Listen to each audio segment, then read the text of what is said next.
प्रायश्चित कहानी। अगर कबरी बिल्ली घर भर में किसी से प्रेम करती थी तो रामू की बहू से, और अगर रामू की बहू घर भर में किसी से घृणा करती थी तो कबरी बिल्ली से। रामू की बहू 2 महीने हुए मायके से प्रथम बार ससुराल आई। पति की प्यारी और सास की दुलारी 14 वर्ष की बालिका। भंडार घर की चाबी उसकी करधनी में लटकने लगी और नौकरों पर उसका हुक्म चलने लगा। सास जी ने माला ली और पूजा पाठ में लगाया, लेकिन ठहरी 14 वर्ष की बालिका कभी भंडार घर खुला है तो कभी भंडार घर में बैठे बैठे सो गई। कबरी बिल्ली को मौका मिला, घी दूध पर अब वह जुट गई। रामू की बहू की जान आफत में और कबरी बिल्ली के छक्के पंजे। रामू की बहू हांडी में घी रखते रखते ऊँघ गई और बचा हुआ घी कबरी के पेट में। रामू की बहू दूध ढक कर मिश्रानी को सामान देने गई और दूध नदारद। अगर बात यहीं तक रह जाती तो भी बुरा न था। कबरी रामू की बहू से कुछ ऐसा परच गई कि रामू की बहू के लिए खाना पीना दुश्वार। रामू की बहू के कमरे में रबड़ी से भरी कटोरी पहुंची और रामू जब आए तब तक कटोरी साफ चटी हुई। बाजार से मलाई आई और जब तक रामू की बहू ने पान लगाया मलाई गायब। रामू की बहू ने तय कर लिया कि या तो वही घर में रहेगी या फिर कबरी बिल्ली। मोर्चाबंदी हो गई और दोनों सतर्क। बिल्ली फंसाने का कटघरा आया। उसमें दूध, मलाई, चूहे और भी बिल्ली को स्वादिष्ट लगने वाले विविध प्रकार के व्यंजन रखे गए, लेकिन बिल्ली ने उधर निगाह तक न डाली। इधर कबरी ने सरगर्मी दिखलाई। अभी तक तो वह रामू की बहू से डरती थी, पर अब वह साथ लग गई, लेकिन इतने फासले पर कि रामू की बहू उस पर हाथ न लगा सके। कबरी के हौसले बढ़ जाने से रामू की बहू को घर में रहना मुश्किल हो गया। उसे मिलती थी सास की मीठी झिड़कियाँ और पतिदेव को मिलता था रूखा सूखा भोजन। एक दिन रामू की बहू ने रामू के लिए खीर बनाई। पिस्ता, बादाम, मखाने और तरह तरह के मेवे दूध में औटाए गए। सोने का वर्क चिपकाया गया और खीर से भरकर कटोरा कमरे के एक ऐसे ऊंचे ताक पर रखा गया जहां बिल्ली न पहुंच सके। रामू की बहू इसके बाद पान लगाने में लग गई।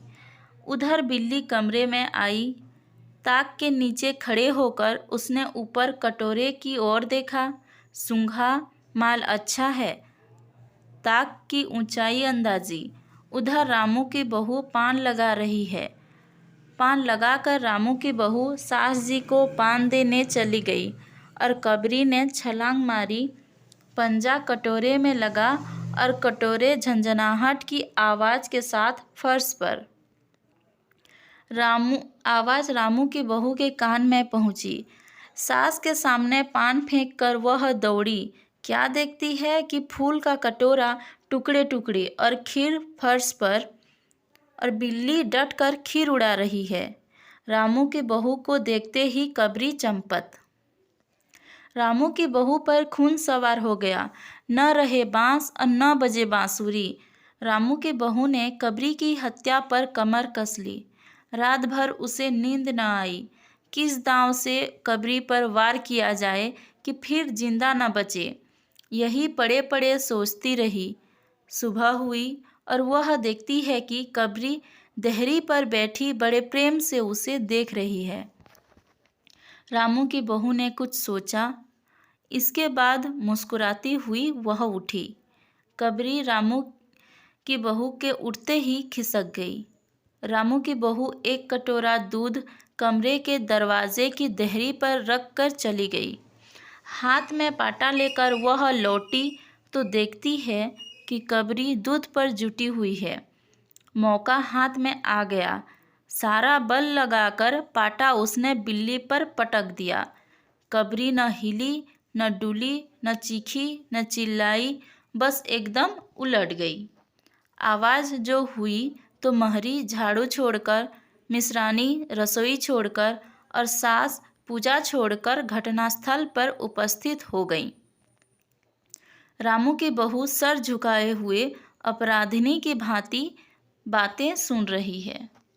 महरी बोली, अरे राम, बिल्ली तो मर गई। माँ जी, बिल्ली की हत्या बहू से हो गई, यह तो बुरा हुआ। मिश्रानी बोली, माँ जी, बिल्ली की हत्या और आदमी की हत्या बराबर है। हम तो रसोई न बनावेंगे जब तक बहू के सिर हत्या रहेगी। सास जी बोली, हाँ ठीक तो कहती हो। अब जब तक बहू के सर से हत्या न उतर जाए तब तक न कोई पानी पी सकता है, न खाना खा सकता है। वो बहू यह क्या कर डाला?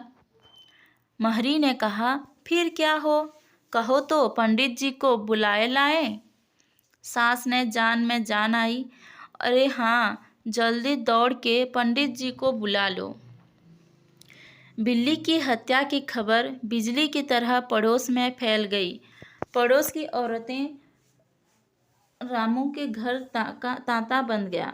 चारों तरफ से प्रश्नों का बौछार और रामू की बहू सिर झुकाए बैठी रही। पंडित परम सुख को जब यह खबर मिली, उस समय वे पूजा कर रहे थे। खबर पाते ही वे उठे। पंडिताइन से मुस्कुराते हुए बोले, भोजन न बनाना, लाला घासीराम की पतहू ने बिल्ली मार डाली, प्रायश्चित होगा, पकवानों पर हाथ लगेगा। पंडित परम सुख चौबे छोटे और मोटे से आदमी थे। लंबाई 4 फीट 10 इंच और तोंद का घेरा 58 इंच। चेहरा गोल मटोल, मूंछ बड़ी बड़ी, रंग गोरा, चोटी कमर तक पहुंचती हुई। कहा जाता है कि मथुरा में जब पंसेरी खुराक वाले पंडितों को ढूंढा जाता था तो पंडित परम सुख जी को उस सूची में प्रथम स्थान दिया जाता था। पंडित परम सुख पहुँचे और कोरम पूरा हुआ। पंचायत बैठी। सास जी, मिश्रानी, किस्नू की माँ, छन्नू की दादी और पंडित परम सुख। बाकी स्त्रियां बहू से सहानुभूति प्रकट कर रही थीं। किस्नू की माँ ने कहा, पंडित जी, बिल्ली की हत्या करने से कौन सा नरक मिलता है?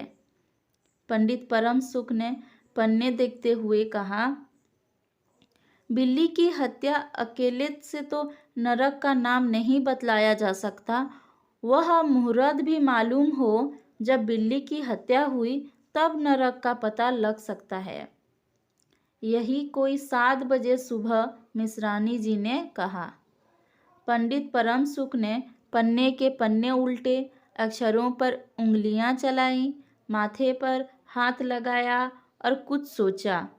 चेहरे पर धुंधलापन आया, माथे पर बल पड़े, नाक कुछ सिकुड़ी और स्वर गंभीर हो गया। हरे कृष्ण, बड़ा बुरा हुआ। प्रातः काल ब्रह्म मुहूर्त में बिल्ली की हत्या, घोर कुंभीपाक नरक का विधान है। रामू की माँ, यह तो बड़ा बुरा हुआ। रामू की माँ की आंखों में आंसू आ गए।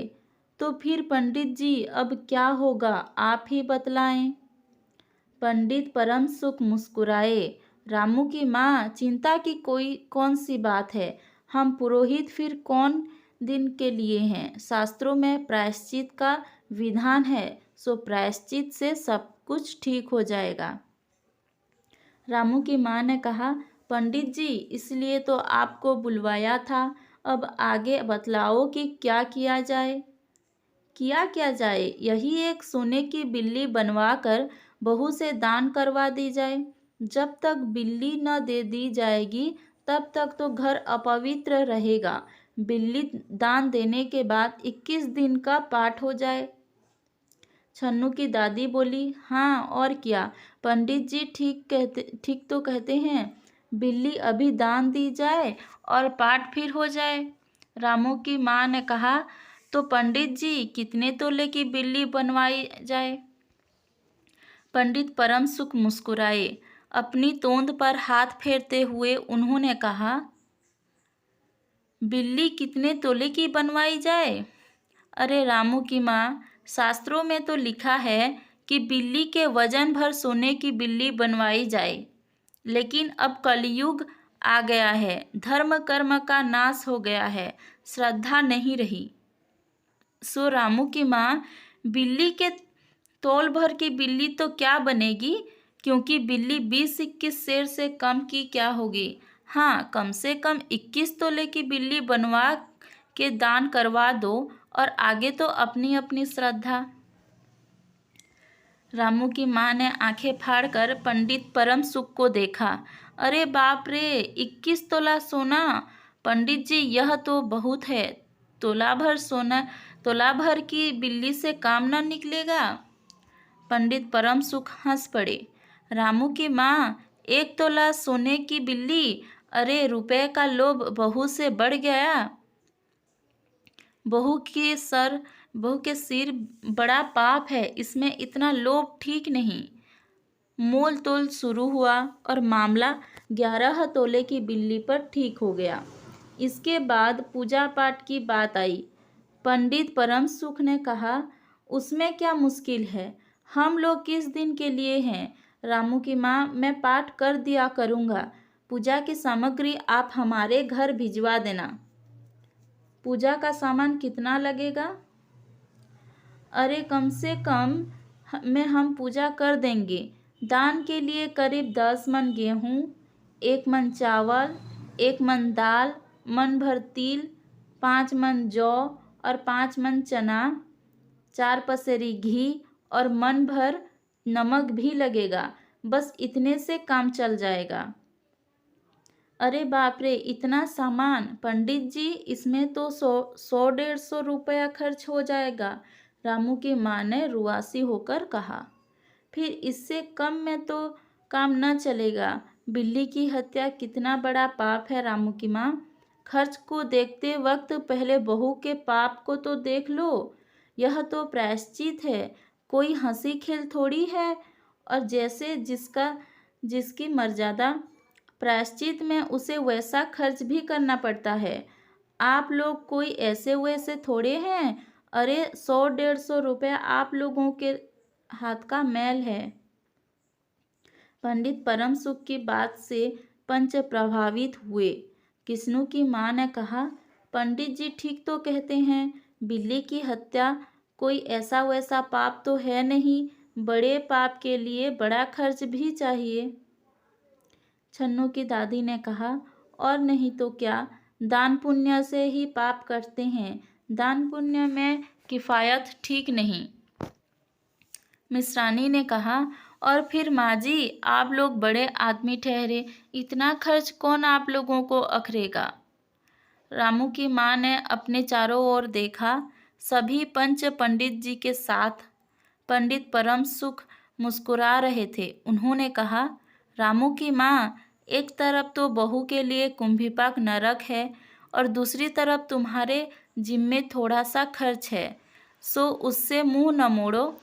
एक ठंडी सांस लेते हुए रामू की माँ ने कहा, अब तो जो नाच नचाओगे नाचना ही पड़ेगा।